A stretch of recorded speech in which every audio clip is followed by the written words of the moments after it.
當初把房子買在40多層，140米高，有多高興，入住後就有多後悔。以為在頂樓可以安靜的享受人生了，誰知道電梯噪音也着實讓人頭大。一到夏天，家裡熱得跟蒸籠一樣，空調全天候在線，1個月電費都得3000多，電梯超難等，早高峰只能幹着急。好不容易到了1樓，才想起來手機忘了拿，那一刻真的要原地爆炸。遇上電梯維修停電，爬樓梯爬到懷疑人生。天啊！你們都說高層好啊，我們家現在住在28樓，高層我感覺一點都不好。為什麼這麼說呢？我感覺高層它有好幾個不好的原因。第一點呢，就是噪音。很多人認為呢，住高層的話，它的噪音會比較小，實際上住高層的噪音反而比較大。因為你如果住的低的话呢，它的噪音是有很多東西遮擋的，而你住的高的话，它就沒有東西遮擋了，它噪音聽得特別清晰。比如說早上我們樓下有賣西瓜的，那個賣西瓜的叫的什麼東西我都聽得清清楚楚。這位博主說，住進高層之後才發現問題一堆，等到想置換房子或賣房時，才體會到有多麻煩。第一個，安全隱患真的非常大。普通的消防雲梯正常只能爬升到15層左右，你買個20多層、30多層的，萬一發生一些意外事故的，逃生也難，救援更難，真的變得特別的被動。第二呢，公攤面積大啊，高層普遍的公攤面積高達25%到30%，相當於你買一個100平的房子，套内也就在70多個平方，那30個平方全部浪費在公攤上面，特別的不划算。第三，後期維護啊，10幾年以上的小區啊，電梯老化，萬橋呢要修補，管道翻新，每一筆都是不小的公攤開支，而且房齡一老，高層的流动性變得特別差，掛在中介那邊大半年都沒有人問。高层呢處於城市的陽灰層，有些業主說家裡3天不擦，那家具上就落了一層灰。還有就是手機信號的問題，部分楼栋因為建築結構的遮擋，那高樓層信號都是斷斷續續的，有些重要的電話可能還得下樓接，你說這合適嗎？還有就是供水的問題，2次加壓呢，它設備老化的快，水質啊是很容易受影響的。在深圳真的不要再建這麼多高樓了，你們就看好了，現在深圳各區域都是密密麻麻的高樓大廈，現在缺的是土地嗎？還是缺的是房子呢？我想跟你們講，都不缺，這是一種城市建設的觀念。說句你們不愛聽的，如果高樓再這樣繼續建下去的話，20年、30年，甚至50年以後，這些房子你們說該怎麼辦呢？會不會成為高層的貧民窟呢？如果這樣的話，我們還能住嗎？還敢住嗎？到時候你們覺得這種大高層能拆得起嗎？或者是拆得動嗎？一位房產中介表示，現在客戶一進門，最先問的通常就是3個問題：房子多少年了？公攤面積有多大？住在第幾層？只要聽到30幾層，很多人的表情馬上就變了。從沿海到內陸，那些在世紀之交大量建起來的高层住宅，如今正在二手房市场上集體遇冷。虽然這麼高嚇不嚇人？我現在終於明白大家搬離高層的主要原因，只可惜我知道太晚了，也為無知買了單。現如今我也想搬走，但卻是身不由己，真是鬱悶。這是5年前買的房子，這棟樓總高27樓，我選擇了26樓。當初以為買這種房子就應該住高一點，站得高，望得遠，而且這個樓層價格在整棟裡面也算偏高的，所以說我天真認為這個樓層就是好樓層，所以果真貸款買了。結果進來收房，直接顛覆我的認知，遇到的問題實在太多了，我根本無法解決。先跟大家說一下我的經歷，你們就知道我每天會過着什麼樣的生活。首先你要早起出門，我們住進來第1天就上班遲到，就是因為這個電梯，我沒想到坐電梯竟然在電梯口等了差不多5分鐘，後來終於上來電梯了，以為馬上就可以下樓，卻沒想到到電梯裡面等待的時間更長。電梯在下行的過程中，幾乎每一層都停下來，眼瞅着時間1分1秒的流失，卻無可奈何。最後等到單位了，也剛好遲到。雖然說當時沒太大的影響，但是打破了我零遲到的記錄。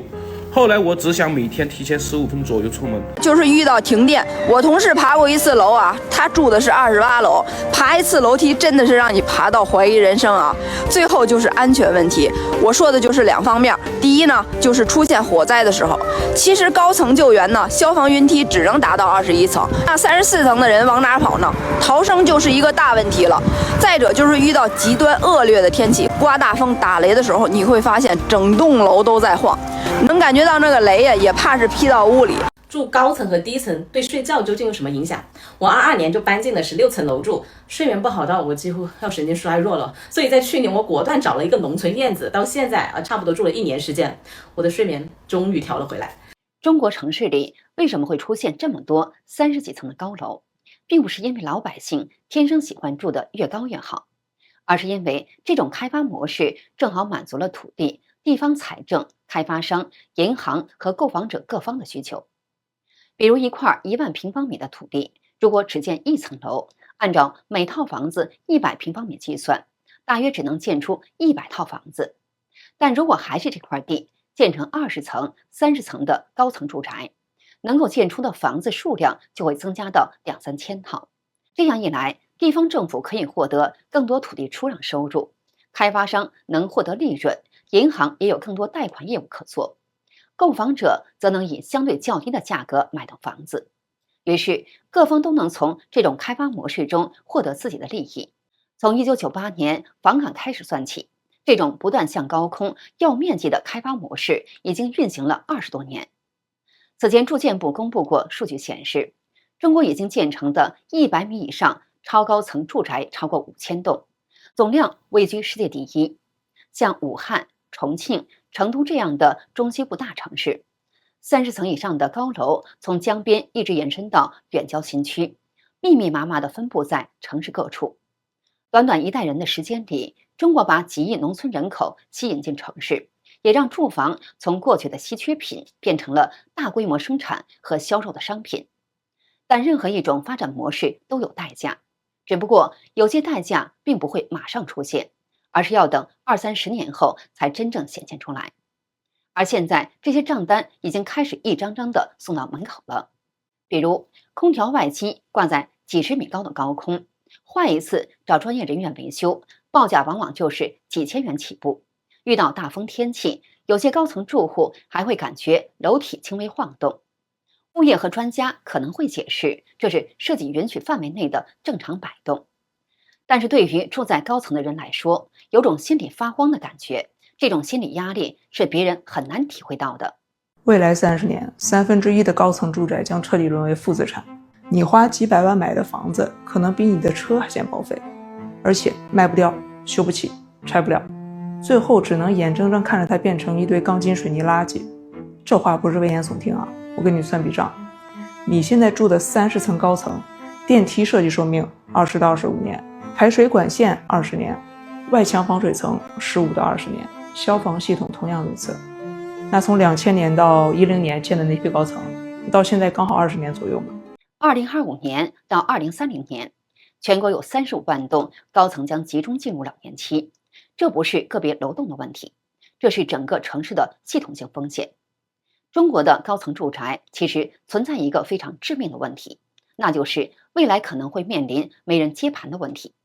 很多人現在還沒有意識到這件事情有多嚴重，因為目前中國大量高層住宅建成時間大多還不到20年，暫時還沒有暴露出太多嚴重的問題，所以很多人覺得高層住宅似乎還能繼續住下去。但問題是，房子是會老化的。雖然很多住宅的設計使用年限大約是50年，但這並不意味着房子可以舒舒服服地住滿50年，所有設施都不會出問題。實際上，很多高層住宅在建成20-30年左右，就可能陸續出現各種老化問題，比如外牆牆皮脫落、水壓越來越低、管道老化甚至破裂、電梯設備和電路逐漸老化等等。而高層住宅最大的麻煩在於，它的維修難度和成本遠遠高於普通低層住宅。樓層越高，維修起來越困難。外牆出現問題，需要專業設備進行高空作業；電梯老化，需要更換整套設備；供水、消防、管道等系統出現問題，也往往涉及整棟樓，甚至整個小區。這些維修費用加起來，可能是一筆巨大的開支。更麻煩的是，這些維修並不是一次性解決，而是會不斷的出現。今天修電梯，明天修管道，過幾年又要處理外牆、防水和消防設施，這就像一個不斷往裡砸錢的無底洞。而小區的維修基金很可能根本無法覆蓋如此巨大的維修成本。等維修基金用完之後，幾百戶甚至上千戶業主還要重新籌錢。到那個時候，誰願意出錢，應該怎麼分攤，恐怕又會引發一場場爭吵。於是問題就出現了，當一棟高層住宅逐漸老化，維修費用越來越高，居住體驗越來越差，但房價又不斷下跌的時候，誰還願意接手這樣的房子？年輕人可能不願意買，投資客更會避開，最後房子會越來越難賣出去。而一棟房子一旦失去了接盤者，真正的危機才算剛刚開始。今天的高層住宅看起來可能還很漂亮，電梯還能正常運行，但20-30年之後，當大量設備同時進入老化期，維修成本不斷增加，房價又持續下跌時，這些房子將會面臨什麼樣的命運？如果沒有足夠的資金進行維護，也沒有新的購房者願意接手，那麼這些高層住宅最終可能陷入一種惡性循環，越老越難賣，越難賣就越沒有人願意投資維護，房子越沒人維護，居住環境就越差，最後更加沒有人願意接盤。到那個時候，今天看起來高大气派的高層住宅，甚至可能逐漸淪為城市裡的貧民窟。這才是高層住宅未來最值得警惕的問題。它真正的危機不是房子突然倒塌，而是當它慢慢老去之後，再沒有人願意接手。中國的高層住宅大多是商品房，一棟樓可能住着300-400戶人家，一旦涉及大規模維修，想讓幾百戶業主達成一致，難度可想而知。如果把未來可能遇到的問題總結起來，大致可以分成4道難關。第一道難關就是電梯，更換一部高層住宅電梯，費用可能從20-30萬元到70-80萬元不等。問題是，這筆錢到底應該怎麼分攤？往往很容易引發爭議。高樓層住戶認為，電梯一旦壞了，應該每戶平均分攤。而低樓層住戶會覺得自己一年也坐不了幾次電梯，為什麼要按照建築面積平攤？類似因為電梯更換、維修或加裝問題，導致業委會陷入癱瘓，甚至鬧上法庭的情況已經越來越多。第二道難關是住宅專項維修資金。中國住宅專項維修資金賬面上的餘額早已超過萬億元，但真正能夠順利使用的比例卻並不高。錢明明在賬戶裡，可一旦真的需要使用，往往要經過複雜的審批和表決程序。等整個流程走完，可能半年甚至更長時間已經過去了。更麻煩的是，很多小區的第一筆維修資金用完以後，想再次籌集資金難度非常大。有些業主長期空置房子，或者把房子出租了，不願意出錢。真正居住在小區裡的業主只能面臨2個選擇：要麼自己掏錢維修，要麼眼睜睜地看着小區的設施越來越破舊。第3道難關，過去那種依靠拆遷改造來解決問題的辦法可能已經行不通了。過去很多城中村和老舊住宅能夠順利改造，是因為原來的建築密度比較低，拆掉舊房子重新建設，可以增加幾倍的建築面積，開發商有利潤，業主也可以通過補償搬進新房，因此各方都有動力推動改造。但現在一棟30幾層的高層住宅，容積率往往已經非常高了，如果想通過重新開發來收回成本，可能需要建到50-60層甚至更高。然而城市規劃有高度限制，市場也未必能夠消化這麼多新房，開發商沒有興趣，地方財政也沒有足夠的錢，業主之間又很難達成一致，最後各方都僵在那裡。